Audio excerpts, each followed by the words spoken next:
What's up, everybody? This is Colin from Homestead. I hope you're all well. Happy New Year. So much going on. We've been so busy. I've missed a few Saturday sit-downs, but I'm going to make it up to you folks. Every New Year is a time for renewal. And I feel it's a great time to self-reflect. It's a great time to plan. It's a great time to think about the future. So the old me used to be, naturally, hypercritical. I taught martial arts. I was a personal trainer. I managed gyms. I saw people disciplined with the daily routine, all year round, going to the gym and trying to better themselves and live a healthy lifestyle. Then I saw the gym or the dojo, the martial arts training center, fill up after New Year's. And I used to be kind of bitter about that. And come on now, for those of you who work in any physical culture field, you know what I'm talking about. We have jokes about the New Year's people and all of that, but I used to be really harsh, and I've changed, definitely, but, in this household, we don't subscribe to the idea that you need a special day to be special. My wife, for example, my amazing wife, Miss Nicole, you all know and love, I love that woman year-round. And to be quite frank with you and to be honest with you, we don't always celebrate every major holiday, especially the commercialized ones. We don't really always go out of our way to go out to eat on Valentine's Day. And that's great because we do need those reminders to stop and reflect and show love, right? But I love that woman all day, every day, no matter what, right? And birthdays, we shouldn't only feel special on our birthdays, right? New Year's, we shouldn't only make a new year, new me on New Year's. It should be a constant renewal, a constant self-reflection, a constant attitude of gratitude to help you be better, right?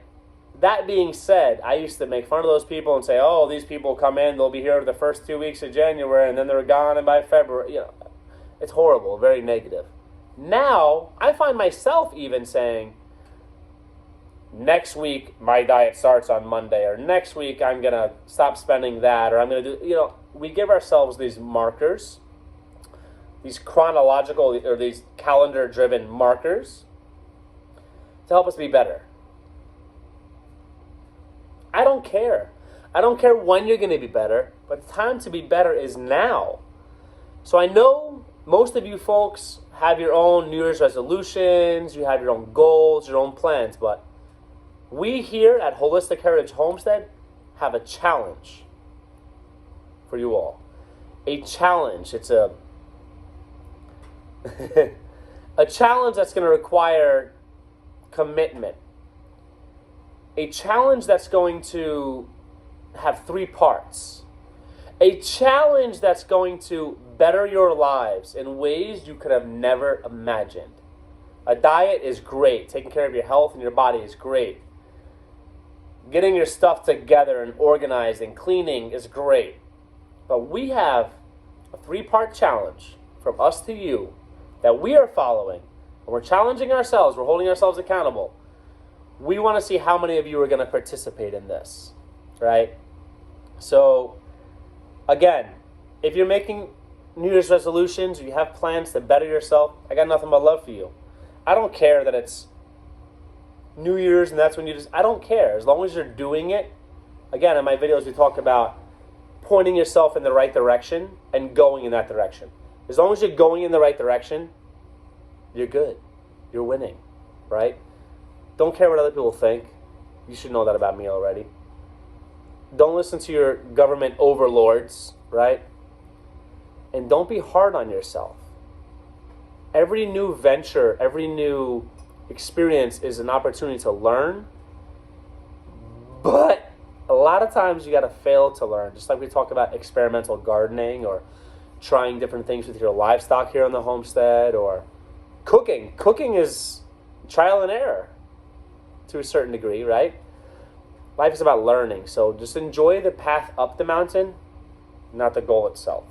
if that makes sense to you folks. So without further ado, I just want to challenge you all, first and foremost, to number one, and I don't care where you are on the preparedness or survival or homesteading or gardening spectrum, wherever you may be, I challenge you this year to grow more of your own food. That's right. Produce more of your own food. Food. I don't care how you do it, how you get it. I want you to take your budget, and we know people that survive off of $300-$400 a month for food. Sure. Most families, if you're 3, 5, 6, 7, 8 people, anywhere in America, you're spending between, truly, conservatively, between $500 to $1,000 a month. I know some people that don't spend, they don't even splurge. They don't have the treats and they're spending like $1,200 a month on food. So let's focus on cutting that budget down. If you can produce 5%, 10% of your own food, do the math. It's a tremendous savings. It's going to be healthier. It's going to be more delicious, better for the environment, better for your community. It's going to make you more resilient. I challenge you to produce more of your own food. I don't care how you do it. Backyard chickens, great. You got rabbits, meat rabbits, great. You have acreage, you can do sheep, cows, whatever, great. You live in an urban, suburban setting, mealworms, earthworms, I don't care, get it done. Patio gardening. Okay, and I'm not promoting like eating insects necessarily. As an emergency thing, we grow mealworms and earthworms and stuff like that to feed our animals, which feed us. But survival is survival, folks. Do what you got to do. There's no excuse. If you have a windowsill, you can grow some herbs. The balcony, south-facing window, any property whatsoever, containers. Grow your own food. Listen to your government overlords and your local laws and ordinances and all of that stuff that makes you a slave. But listen to that. That's what you want to do. Listen to that stuff as long as they say you're allowed to have whatever animals you can have on your property that produce food for you and your family.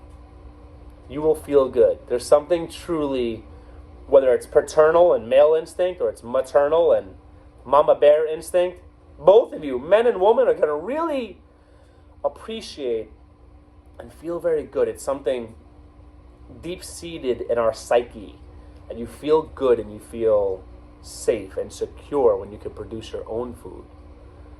Challenge number one, produce more of your own food this year. I don't care if you're doing 70% of your own food.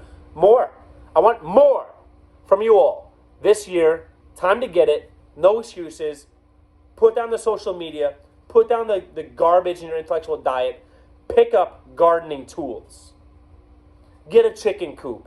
Get some meat rabbits. Time to do it. Time to get it. There is no tomorrow. Actually, I think it's from the movie Rocky. There is no tomorrow. One of the most profound philosophical statements of all time. There is no tomorrow.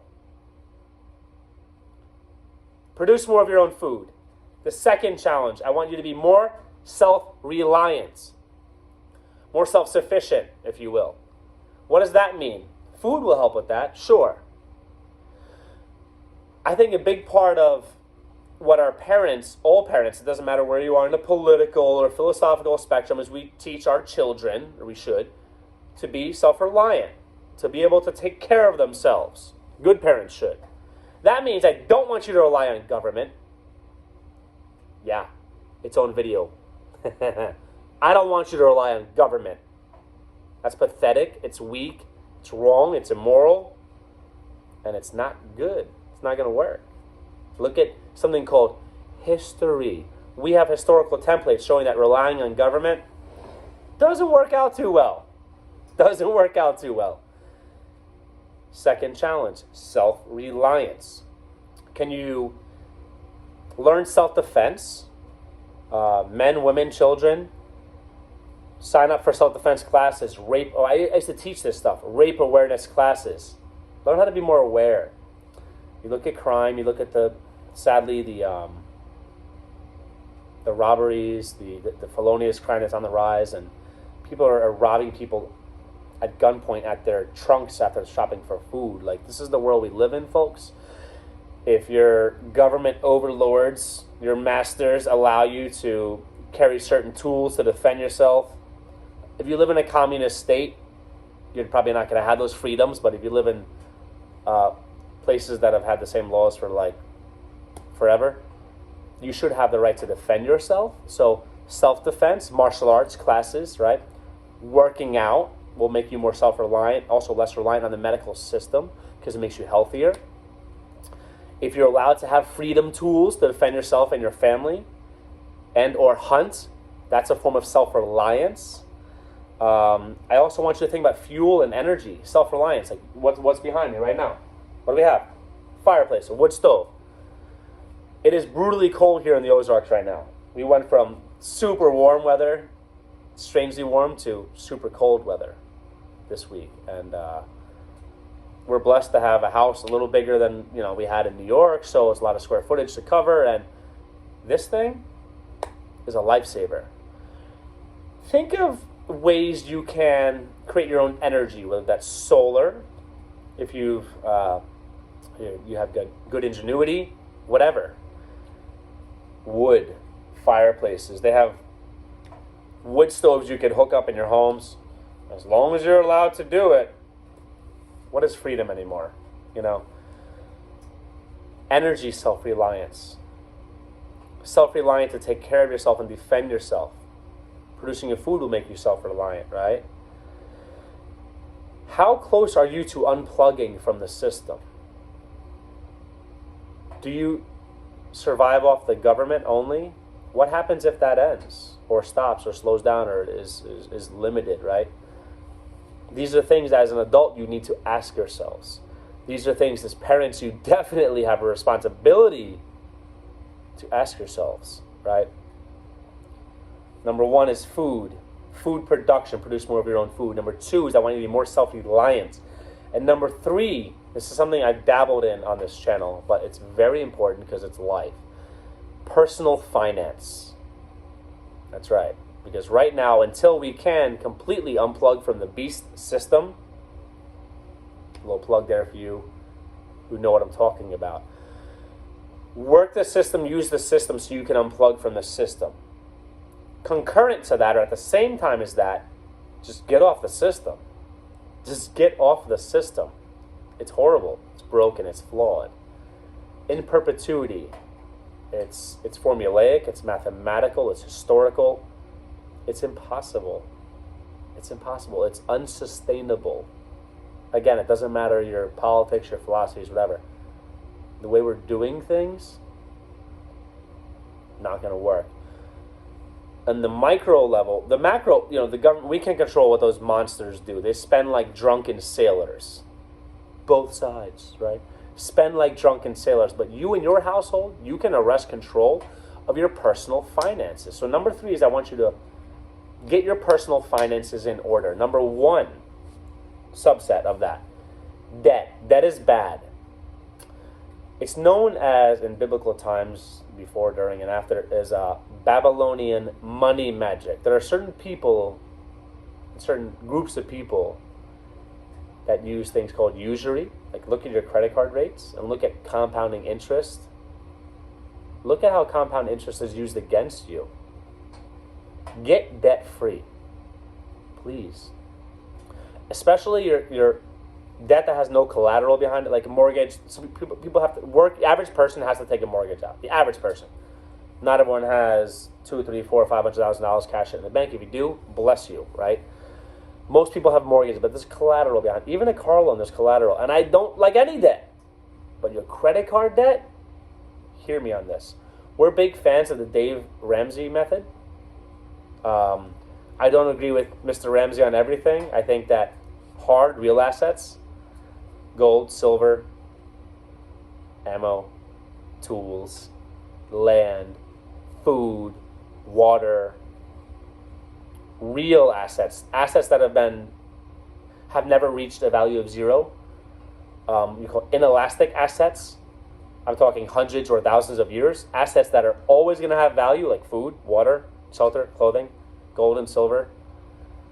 That